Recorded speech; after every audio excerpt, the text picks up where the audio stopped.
वहीं इस बात को खुद national highway authority of India स्वीकार कर चुकी है। 2013 में कोर्ट में दिए गए अपने जवाब में जो रिपोर्ट एनएचएआई ने सबमिट की थी उसमें इस बात का खुलासा भी हुआ है।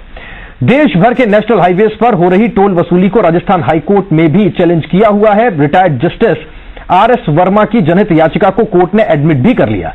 वहीं इस पर मार्च 2017 में फाइनल सुनवाई तय। इस याचिका में पूरी टोल पॉलिसी को ही चैलेंज कर दिया गया है। प्लानिंग कमीशन की रिपोर्ट के अनुसार 4 साल में टोल वसूली पूरी होनी चाहिए, क्योंकि इतने समय में लागत, ब्याज और मुनाफा वसूल हो जाता है। प्रदेश में NH 76 पर मालेरा टोल, स्वरूपगंज से पिंडवाड़ा के बीच ये टोल है। NH 27 पर गोंडा टोल, पिंडवाड़ा से उदयपुर के बीच। NH 12 पर कावलियास टोल, नसीराबाद चित्तौड़गढ़ के बीच है। NH 8 पर खांडी ओबारी टोल, ये खेरवाड़ा रतनपुर के बीच है। NH 8 पर ही ठीकरिया टोल, जयपुर किशनगढ़ के बीच। NH 8 पर किशनगढ़ टोल, ये जयपुर किशनगढ़ के बीच में है। NH 79 पर जोजीरो का खेरा टोल, ये भीलवाड़ा चित्तौड़गढ़ के बीच में। और NH 8 तो पूरा का पूरा दिल्ली तक आप गिन लीजिए, आपको एक के बाद एक टोल ऐसे ही दिखेंगे जिनकी पोल खुलनी बहुत जरूरी है। इस बीच सवाल कई है। सवाल यह कि क्या आम आदमी अपनी लुटती जेब के लिए सिर्फ कोर्ट से उम्मीद रखे? सवाल यह भी कि क्या देश के आम नागरिकों को चूना लगाने वाले टोल के खिलाफ सरकार कार्रवाई आखिर क्यों नहीं करती? और सवाल सबसे बड़ा यह कि टोल के नाम पर लूटने वाले लोगों को भ्रष्टाचारियों की श्रेणी में क्यों न रखा जाए? व्यूज के लिए तमाम खास मेहमान हमारे साथ होंगे। व्यूज लें उससे पहले न्यूज देखते हैं।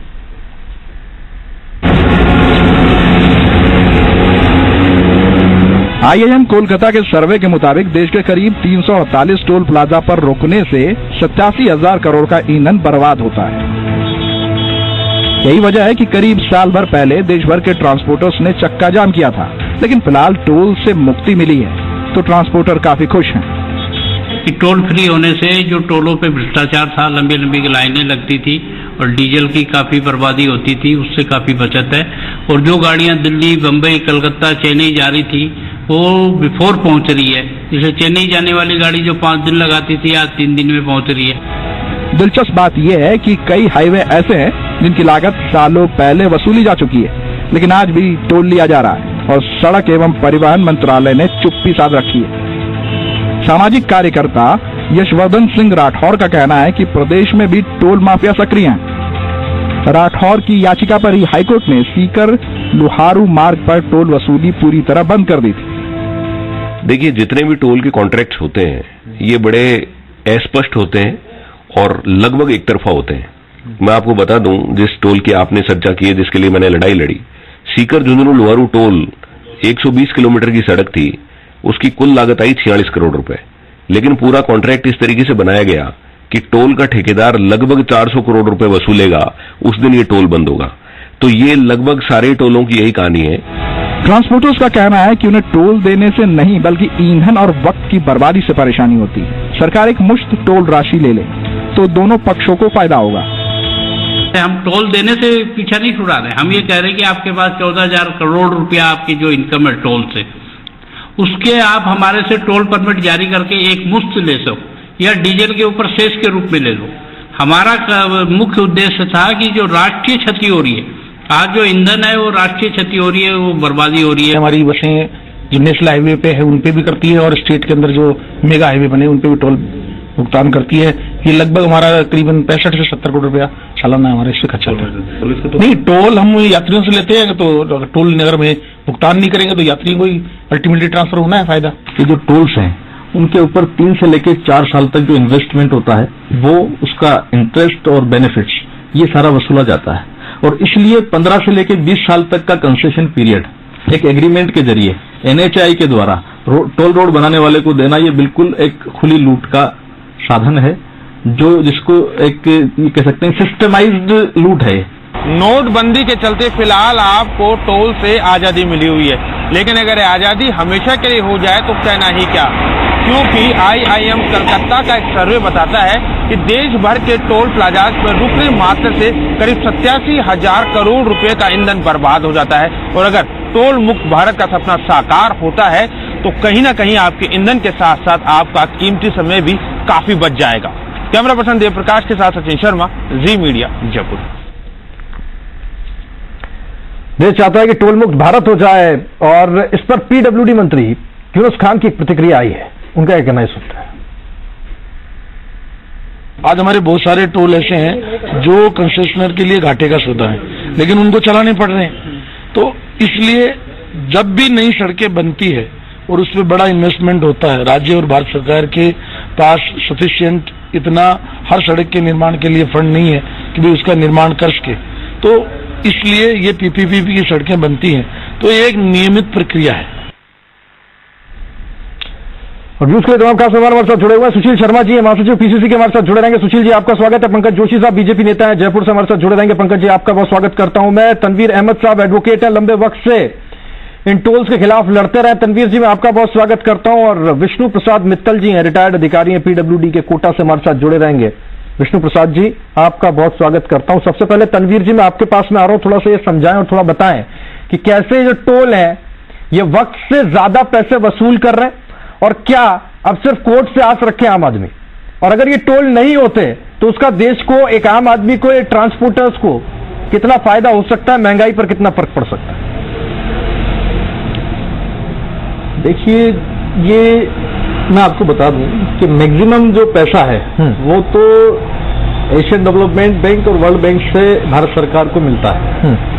कुछ पैसे के लिए जो ऑलरेडी गवर्नमेंट रोड टैक्स के नाम पर सेस पेट्रोल के ऊपर लगा करके वसूल करती है, वो इतना ज्यादा पैसा है कि उसको इसमें इन्वेस्ट किया जाए तो किसी कंसेशनर एग्रीमेंट की जरूरत ही नहीं, यानी कि किसी को टोल देना ही नहीं पड़े। दूसरी बात ये कि आप जो एग्रीमेंट तैयार करते हैं, national highway authority of India को ये अख्तियार दिया हुआ है कि वो तय करेगा। अब वो उसको इस तरह से पब्लिक के इंटरेस्ट में एग्रीमेंट करना चाहिए ताकि पब्लिक को राहत मिले, जिससे लार्जर पब्लिक इंटरेस्ट हो। लेकिन होता क्या है कि जैसे शुरू में जब एग्रीमेंट होता है तो जो टूटी फूटी सड़कें होती हैं जहां पर टोल रोड बनना है, उस सड़क के ऊपर निकलने वाले वाहनों की संख्या कैलकुलेट की जाती है, जबकि टोल रोड बन जाने के बाद वहां से गुजरने वाले वाहनों की संख्या और हर साल नए जो खरीदे जाते हैं वाहन, उनकी संख्या का कैलकुलेशन जो है वो ज्यादा ऊपर प्लानिंग कमीशन ने स्टडी करवाई, और स्टडी करवाने के बाद उसके अंदर ये आया कि ये 3 से 4 साल के वक्फे में, इसी अरसे के अंदर ये सारा पैसा वसूल कर लिया जाता है। उसके बाद केवल वर्किंग जो कॉस्ट होती है, यानी कि मेंटेनेंस के ऊपर होना चाहिए, जबकि होता क्या है कि हर साल एक तो होलसेल प्राइस इंडेक्स के ऊपर, जो कि पूरी लागत के ऊपर होता है, उस पर रेट रिवाइज की जाती है, उसकी टोल की रेट बढ़ा दी जाती है और पैसा बढ़ा दिया जाता है। जब 4 साल के अंदर पूरी लागत, इंटरेस्ट, बेनिफिट सारा वसूल हो जाता है, तो मैक्सिमम ज्यादा से ज्यादा 5-6 साल या 7 साल या 8 साल, लेकिन 20 साल और 25 साल और 30 साल तक टोल वसूल करने की इजाजत देना और हर साल रेट रिवाइज करके बढ़ा करके ये इजाजत देना, ये खुली लूट का एक जीता जागता नमूना है। इसके ऊपर सरकार को निश्चित रूप से कुछ करना चाहिए। माननीय उच्च न्यायालय, अभी डीएनडी का आपको पता है, दिल्ली नोएडा दिल्ली हाईवे टोल वाला बंद कर दिया गया क्योंकि लागत वसूल की जा चुकी है। झुंझुनू लोहारू के ऊपर हाईकोर्ट को हस्तक्षेप करना पड़ा। ये ऐसे जीते ज्वलंत उदाहरण है जिसके बाद तो सरकार की आंख खुल जानी चाहिए, पंकज जी को राहत मिलनी चाहिए। पंकज जी, अब इस पर तो आंख खुल जानी चाहिए ना। क्या आम आदमी सिर्फ कोर्ट की तरफ देखे कि साहब ये जो टोल लूट रहे हैं, जिन्होंने अपनी जेब में जो खर्चा किया उससे 3 गुना तक कमा लिया, उसके बावजूद भी वो टोल चल रहे हैं?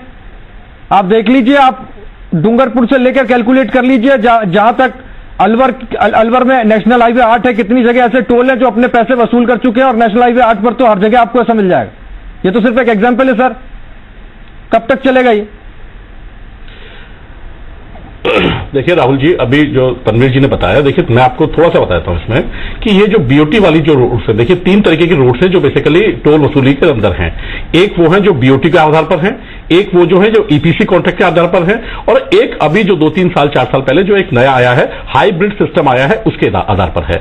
बीओटी का जो सिस्टम है, आप जो बात कर रहे हैं वो बीओटी का सिस्टम है, जिसके अंदर कोई भी एशियन डेवलपमेंट बैंक का या सरकार का कोई भी पैसा, not a single capital money जो है इन्वेस्ट नहीं होती है।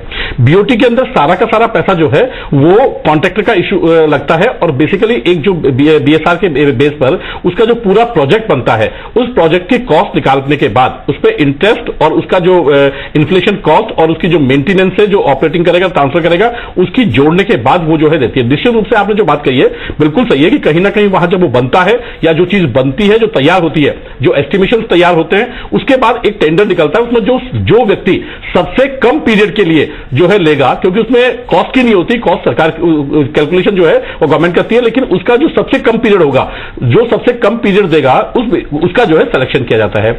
लेकिन यहां जो ये चीजें हैं उनके अंदर जो चीजें होती है, जो एग्रीमेंट्स होते हैं, जो कॉन्ट्रैक्ट होते हैं, उनके अंदर बात आपने बिल्कुल ठीक कहा कि उनके अंदर कहीं ना कहीं उस कॉस्ट की, उस वैल्यूएशंस की और उनके जो इन्फ्लेशन और जो बात करते हैं, जो बैंक के इंटरेस्ट हैं, जो बात है, वो निश्चित रूप से जो है उसके अंदर चीजें होनी चाहिए और उसमें इस चीज की बात होनी चाहिए कि वो बीच बीच के अंदर जो है उनमें जो है रिव्यू हो सके।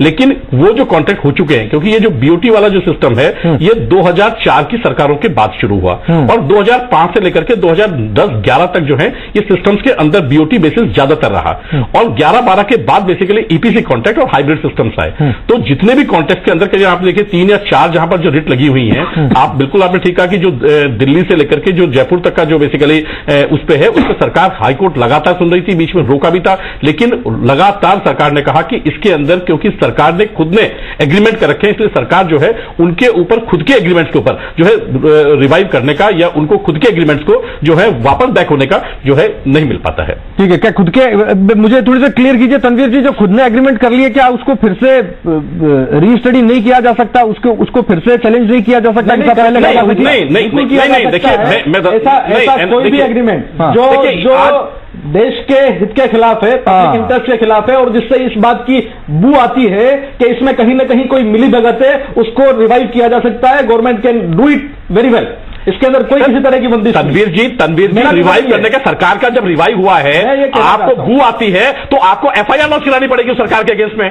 फिर आपको जो सरकारें गई हैं, आपको बू लगती है, आपको भ्रष्टाचार लगता है, ईडी क्या काम करती है, सीबीआई क्या काम करती है? मैंने यही कहा, आप उल्टा मत करिए, रिव्यू नहीं कर सकती सीबीआई जो है उसके अगेंस्ट में, जैसे कोल में हुआ, जैसे जो है उनमें हुआ, उस तरीके से आपको जो है हाईकोर्ट में उनके अगेंस्ट एफआईआर लॉन्च करानी पड़ेगी, उनकी जांचें करानी पड़ेगी, तब ये होगा। एग्रीमेंट इस तरह मत करिए, रिव्यू कर लीजिए, पंकज जी रिव्यू कर लिया, आप पीछे छोड़ दिया, ऐसा नहीं होता। सालों से चल रहा है ना ये, एक सेकंड, स्टेट हाईवे रिव्यू नहीं किया, उस पर डिसीजन किया गया है।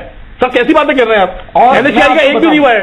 होना यह चाहिए कि टोटल नंबर ऑफ व्हीकल जितने निकल गए, जितना पैसा वसूल कर लिया, आप ये तय करो कि कितना पैसा इसका बिल्कुल देना है। बिल्कुल राहुल जी, बिल्कुल राहुल जी तय कौन करेगा? आप तो कह रहे हैं हम तो पहले एग्रीमेंट कर चुके हैं, आप कुछ कर नहीं सकते, हम तो हाथ पे हाथ धरे बैठे रहेंगे, देखते रहेंगे, जनता लूटती रहे। आप तो ये कह रहे हो ना पंकज जी, आप तो ये कह रहे हो हम तो कुछ कर नहीं सकते, जनता लूटती रहे, हम तो एग्रीमेंट कर चुके हैं। नहीं राहुल जी एक मिनट में, राहुल जी इसीलिए सरकार ने कहा, अभी आपने देखा जब ये नोटबंदी हुई तो सरकार ने कहा जितने भी जो मोटर व्हीकल्स हैं जो नए बनेंगे उनके अंदर जो है सिस्टम जो है डिजिटाइल होगा। एक भी vehicle, not a single vehicle बिना डिजिटाइल लगा के नहीं आएगा। इसका मतलब जो भी वहां कटेगा उसकी रिकॉर्डिंग वहां पर डिजिटल होगी। आज जो हो रहा है, बिल्कुल आपने ठीक कहा, आज जो हो रहा है, जो रिकॉर्ड सबमिट किए जा रहे हैं, जो सरकार को किए जा रहे हैं, वह कहीं ना कहीं गड़बड़ी है, इसीलिए लोग कोर्ट में जा रहे हैं, इसीलिए पीआई लग रही है, कहीं ना कहीं सुशील जी सालों से चला रहा है, सालों से सुशील जी चला रहा है, आपकी हुकूमत से रही है, आपकी हुकूमत से रही है, आपने कभी सोचा नहीं पॉलिसीज हैं सारी की, जो एग्रीमेंट हम लोग कर रहे हैं, जो एग्रीमेंट एनएचआई कर रहे हैं, एक सेकंड तनवीर जी, सुशील जी, जो एग्रीमेंट एनएचआई कर रहा है उससे देश की जनता लूटी जाएगी आने वाले वक्त में, कभी सोचा नहीं है? देखिए, जो हाईकोर्ट्स के जो फैसले आ रहे हैं, सुप्रीम कोर्ट की जो गाइडलाइंस हैं, अगर समय से पहले अगर पैसा वसूल हो गया है, रिकवरी हो गई है, तो ऐसे मामलों में रोक लगाई जा सकती है और फैसले किए ही हैं, चाहे झुंझुनू का मामला हो, चाहे डीएनडी का इलाहाबाद हाईकोर्ट का फैसला हो। अभी सुप्रीम कोर्ट में गए हैं, सुप्रीम कोर्ट ने स्टे नहीं दिया है, नीचे वाले फैसले को यथावत रखा है। तो कुल मिला के कोई भी एग्रीमेंट है, कोई भी जनहित का मामला है जिसमें जनता से पैसा वसूला जा सकता है, रिकवरी पूरी हो गई है, उस पर सरकार रिव्यू कर सकती है, फैसला कर सकती है, क्या दिक्कत है? पैसा वसूल हो गया आपका, पैसा वसूल करने के लिए ही सारा एग्रीमेंट होता है।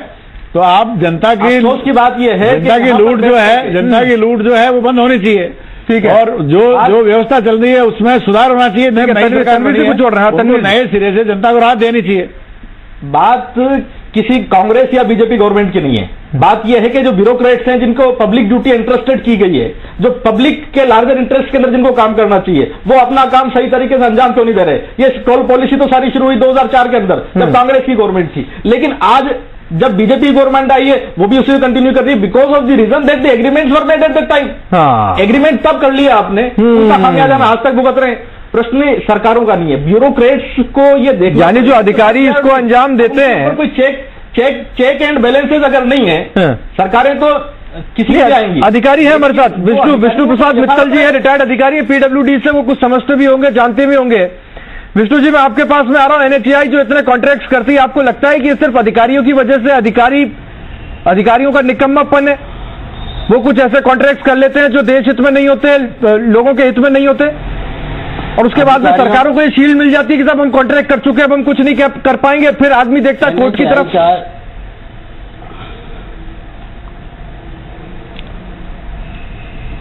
NHAI की जितनी भी सड़कें हैं उनकी रखरखाव की जिम्मेदारी और उसकी देखरेख की जिम्मेदारी भी सेंट्रल गवर्नमेंट की NHAI की है। वो एक ऑटोनोमस बॉडी है। उसको देखने के लिए सबसे बड़ी बात तो यह है कि उनके जो टोल वसूली है उसमें रखरखाव की कीमत भी शामिल है, लेकिन रखरखाव पुअर होने की वजह से और उसकी कीमत जुड़ जाने की वजह से वो टोल लंबे समय तक वसूली करते रहते हैं। इन चीजों को यदि अच्छी तरह देखा जाए तो टोल के ऊपर बहुत राहत मिल जाएगी और टोल वसूली का पीरियड भी कम हो जाएगा।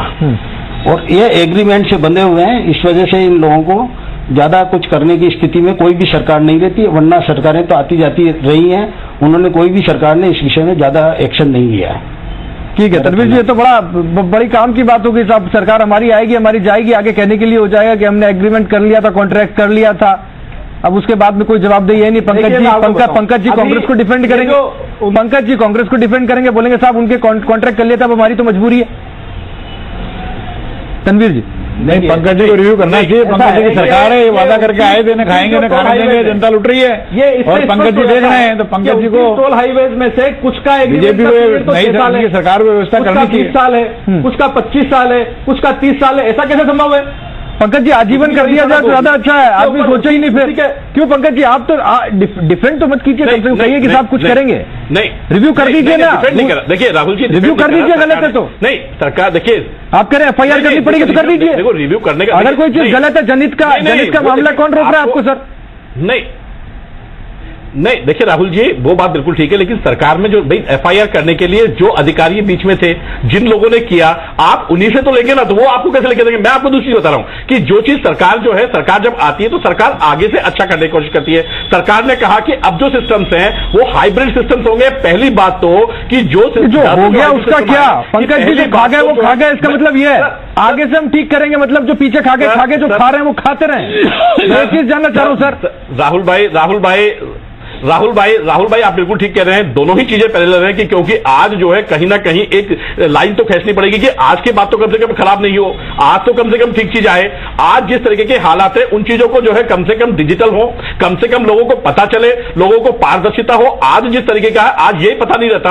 आज लोग कहते हैं कि इस पे इतने निकलते हैं, अब कितने निकले, किसको निकले, कितना जमा हुआ, कहां जमा हुआ, ये तो सब टोल वाले को पता है। गवर्नमेंट के पास तो इसका कोई वही नहीं है। गवर्नमेंट तो अपना एक वो बना देती है कि ठीक है ज्यादा ही है तो एक चार्टर्ड अपॉइंट कर दिए, उन्होंने जो है उसकी वैल्यूएशन करवा दी, उन्होंने कैलकुलेशन कर दी। मैं बिल्कुल ठीक कह रहा हूं। देखिए इसीलिए इन्होंने कहा कि जितने भी जो होंगे, जितने भी व्हीकल होंगे, आपने तो बिल्कुल असहाय बना दिया साहब। आपने गवर्नमेंट को पंकज जी बहुत असहाय बना दिया। हम तो सिर्फ एक चार्टर्ड अकाउंटेंट अपॉइंट कर लेंगे, वो उसकी ऑडिट कर लेगा, ये हो जाएगा, वो हो जाएगा। भाई इतनी कमजोर थोड़ी होती गवर्नमेंट। हाँ, विष्णु प्रसाद जी कुछ जोड़ रहा है। विष्णु प्रसाद जी बताइए थोड़ा।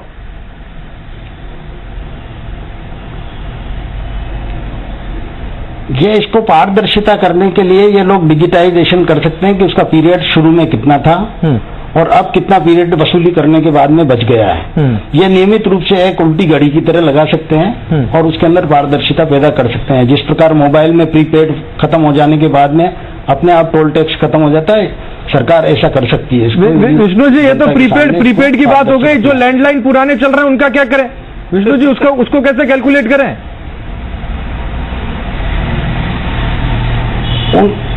उसके लिए उनकी कैलकुलेशन सरकार उसके अंदर डिजिटाइजेशन करके उसको डिस्प्ले कर दे घड़ी की तरह, ठीक है। और उसके बाद में बचे हुए पीरियड के अंदर आज जो हो गया उसका तो ठीक है, लेकिन बचे हुए पीरियड में तो धोखाधड़ी बंद हो जाएगी। ठीक है तनवीर जी पर है कि आपको ये तय करना पड़ेगा कि 1000 करोड़ रुपया अगर कोई इन्वेस्ट कर रहा है तो उसको 5 साल के बाद या 7 साल के बाद कितना पैसा वापस मिल जाना चाहिए। आप ये देख लीजिए कितने व्हीकल निकल गए, कितना टोल वसूल किया, उसका पैसा मिल गया, बात खत्म। No further toll should be. ये कोई तरीका नहीं हुआ कि वो वसूल तो जा रहा है 1000 करोड़ की जगह 10,000 करोड़ और आप उसको मेरा कहना यही है किए जा रहे हो। ठीक है सुशील जी मुझे तो आप एक चीज बताइए। सुशील जी मुझे तो एक चीज बताइए, अगर ऐसे कैलकुलेशंस पंकज जी की सरकार करने लगी, पंकज जी की सरकार ने कहा कि साहब मैं पूरे बही खाते खोलूंगा, जो जो चोर है सबको पकड़ूंगा, आपको समर्थन कर देना चाहिए उसी टाइम? ठीक है हो जाए, उल्टी घड़ी शुरू कर देते। देखिए कोई भी करत कोई भी तरह का करप्शन, कोई भी तरह की बात है तो निश्चित रूप से ये बर्दाश्त के बाहर है। और ट्रांसपोर्टर तो सारे एक साथ पैसे देना चाहते हैं, तो फिर ये टोल नाके क्यों चलाना चाहते हैं? लोगों से एक साथ पैसे लो, कितना समय खराब हो रहा है। पहले भी देना चाहते थे, आपको 5 दिन में चेन्नई पहुंचे थे, 3 दिन में चेन्नई पहुंच रहे हैं। ये तो आपको 3 दिन में चेन्नई पहुंच रहे हैं। देश के ट्रांसपोर्टर ने भारत सरकार को एक साथ पैसे देने के लिए सुशील जी के 3 दिन में पहुंच गए, 3 दिन में पहुंच गए। पहले 10-10 दिन भी लगते थे आपकी सरकारें थी सर इतने टोल से। मैं तो ये कह रहा हूं तब भी तो प्रस्ताव आए थे, तब आप लोगों ने क्यों नहीं स्वीकार किए? अब आप पंकज जी को कह रहे हैं कि हमारे समय सरकार आए नहीं प्रस्ताव तो अभी आए हैं बीजेपी सरकार के समय में एक साथ लेने के लिए। ठीक है, अभी भी सुधार कर सकते हैं, अभी भी मौका है इनके पास, अभी भी नहीं सुधर रहा मामला।